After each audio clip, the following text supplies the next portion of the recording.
Hi అండి అందరికీ. ముందుగా అందరికీ ఇండిపెండెన్స్ డే శుభాకాంక్షలు. ఇంకా 4వ శుక్రవారం కూడా కదండి, ఈరోజు 4వ శ్రావణ శుక్రవార శుభాకాంక్షలు. ఈరోజు మా ఇంట్లో ఇండిపెండెన్స్ డే సెలబ్రేషన్స్, శ్రావణ శుక్రవారం పూజ అయితే ఎలా జరిగిందో ఈ వీడియోలో ఉంటాయి. స్కిప్ చేయకుండా పూర్తి వీడియో అయితే చూసేసేయండి.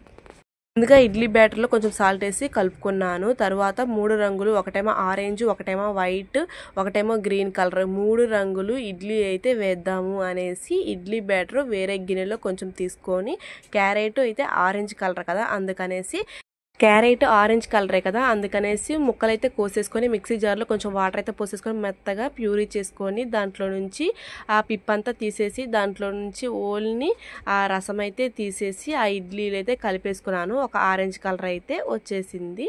ఇంకోసారేమో కరివేపాకు ఉంటే ఆ కరివేపాకు గ్రీన్ కలర్ కోసం అని కరివేపాకు అయితే యూస్ చేశాను. అది కూడా మిక్సీలో వాటర్ అయితే పోసేసి గ్రీన్ కలర్ అయితే ఆ రసం అనేది ఇంకొక ఇడ్లీ బ్యాటర్ అయితే కలిపేసి ముందు ఇంకా ఇడ్లీ పాత్రలో అయితే వాటర్ పోసేసి ఆ ఇడ్లీ ప్లేట్లకి అయితే కొంచెం గీ అయితే అప్లై చేసేసి ముందు గ్రీన్ వేస్తున్నాను.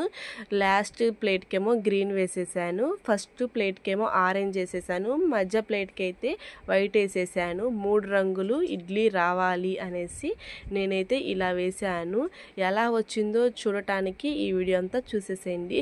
చూడండి, నేనైతే గ్రీన్ కలర్ ఇలా బ్యాటర్ కలిపినప్పుడేమో గ్రీన్ కలర్లోనే ఉంది, తర్వాత ఉడికాక వైట్ కలర్లోనే వచ్చేసింది. ఇంకా తర్వాత మధ్యదానికేమో వైట్ కలర్ అయితే వేస్తున్నాను. వైట్ కలర్ అయితే ఏం కలపలేదు, అందుకనేసి మామూలుగా ఇడ్లీ అంటే వైట్గానే ఉంటాయి కదా అందుకని నేనైతే ఏం కలపలేదు.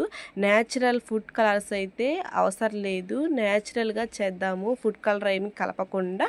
క్యారెట్ అయితే ఆరెంజ్ కలర్ ఉంటుంది కదా, గ్రీన్ ఏమో ఏమైనా తోటకూర పాలకూర అని తీసుకుందాము అనుకుంటే రాలేదు, అందుకనేసి కరివేపాకు కూడా కొంచెం వాటర్ అయితే పోసేసుకొని ఆ జ్యూస్ అనేది ఇడ్లీ బ్యాటర్లో కలిపేసి పెట్టేశాను. ఇంకా నెక్స్ట్ ఆరెంజ్ కలర్ అయితే క్యారెట్ జ్యూస్ అయితే పిప్పంతా తీసేసి ఓన్లీ జ్యూస్ అయితే ఇడ్లీ బ్యాటర్లో కలిపేసి పెట్టాను. చూడండి ఎంత ఆరెంజ్ కలర్ ఎంత కలర్ఫుల్గా ఉందో, అంటే ఉడికాక మంచి కలర్ అయితే వచ్చేసింది. ఇలా చక్కగా గీ అప్లై చేసేసుకొని ప్లేట్స్ అన్నిటికీ ఇలా ఒకదాని అమ్మటే ఒకటి కలర్స్ అయితే ఫస్ట్ ఏమో ఆరెంజ్ కలరు, తర్వాత ఏమో వైట్ కలరు, తర్వాత ఏమో గ్రీన్ కలరు, ఇలా 3 రంగులు 3 ప్లేట్లకి అయితే పెట్టేసి స్టవ్ అయితే ఆన్ చేసేసి చక్కగా ఉడికించుకున్న తర్వాత ఎలా వచ్చాయో మీరే చూసేసేయండి. చాలా అంటే చాలా న్యాచురల్గా ఉన్నాయి, తినడానికి కూడా చాలా టేస్టీగా ఉన్నాయి. ఇలా మీ పిల్లలకి చేసి పెడితే చాలా ఇంట్రెస్టింగ్గా, ఇడ్లీ తినని వాళ్ళు కూడా ఉంటారు కదా కొంతమంది పిల్లలు, ఇలా చేసి పెడితే ఆరెంజ్ వైట్ గ్రీన్ కలర్ చూసి చాలా మంచిగా టెంప్ట్ అయిపోయి తినేస్తారు. చక్కగా ఆరెంజ్ వైట్ గ్రీన్ ఏమో లైట్ గ్రీన్ వచ్చేసింది, వైట్ ఏమో మంచిగానే వచ్చింది, ఆరెంజ్ కూడా బాగా వచ్చింది. చూడండి ఫైనలీ ఇడ్లీ ప్లేట్లు అయితే ఎంత చక్కగా ఉన్నాయో. వెజిటేబుల్స్తో కూడా క్యారెట్కి ఏమో ఆరెంజ్ కలరు, వైట్ ఏమో క్యాబేజీ, దొండకాయకి ఏమో గ్రీన్ పెట్టేశాను. ఇలాంటి క్రియేటివ్స్ చేయాలంటే నాకు చాలా ఇంట్రెస్ట్. అలాగే ఇవన్నీ చేసి పూజ అయితే కంప్లీట్ అయితే చేసేసుకొని మందారం జాజులతోటి అలంకారం చేశాను అమ్మవారికి. అలానే దీపం కూడా పెట్టేసి ప్రసాదం కిందేమో ద్రాక్ష అయితే పెట్టేశాను. ఇంకా తర్వాత మా పాపకి పూజ అయిపోయిన తర్వాత స్నానం అయితే చేపించేసి ఈ డ్రెస్ అయితే వేసేసాను. ఈ డ్రెస్ అయితే మీషోలో తీసేసుకున్నాను. ఎంత క్యూట్గా ఉంది కదా మా తనిష్క అయితే, పంచా షర్ట్లు.